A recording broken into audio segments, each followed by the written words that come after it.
আমি সুস্থ সমাজ সুস্থ দেশ এটা সুস্থ জাতি গঠন কৰা সম্পূৰ্ণ বিফল হয় আৰু সেইকাৰণে কথাখিনি গুৰুত্ব ৰাখি বৰ্তমান চৰকাৰে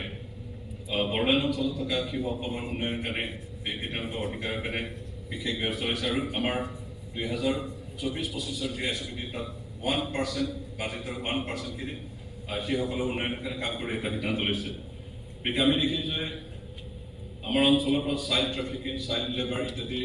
যিখিনি সংবিধান বহিৰ্ভূত কামবিলাক চলি আছে সেইখিনি নাইকিয়া কৰিবৰ কাৰণে আমি বিশেষ ব্যৱস্থা ল'ব লাগিব ইউনিচেফৰ সহায়ত আমাৰ বিভিন্ন দলসংগঠন যিসকলে শিশুৰ সুৰক্ষাৰ কাৰণে কাম কৰে তেওঁলোকৰ লগত সহযোগ ৰাখি আমি কাম কৰিব বিচাৰিছোঁ সেইকাৰণে আমি কেনেকৈ আমাৰ অঞ্চলৰ পৰা চাইল্ড ট্ৰাফিকখিনি নাইকিয়া কৰিব পাৰোঁ আমি চাইল্ড লেবাৰ নকৰাকৈ কেনেকৈ তেওঁলোকক স্কুলত তেওঁলোকৰ উপযুক্ত বয়সখিনি শিক্ষাদান কৰিব পাৰোঁ আৰু তেওঁলোকক আমি চাইল্ড মেৰেজ আমি আমাৰ সমাজৰ পৰা কেনেকৈ বন্ধ কৰিব পাৰোঁ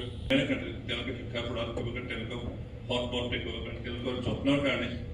আমাৰ এছপিডিৰ যিটো বাজেট 2024-25 1% বাজেট আমি তেওঁলোকৰ কাৰণে ধাৰ্য কৰিছোঁ আৰু এইখিনি তেওঁলোকৰ উন্নয়নৰ কাৰণে আমি কাম কৰিম।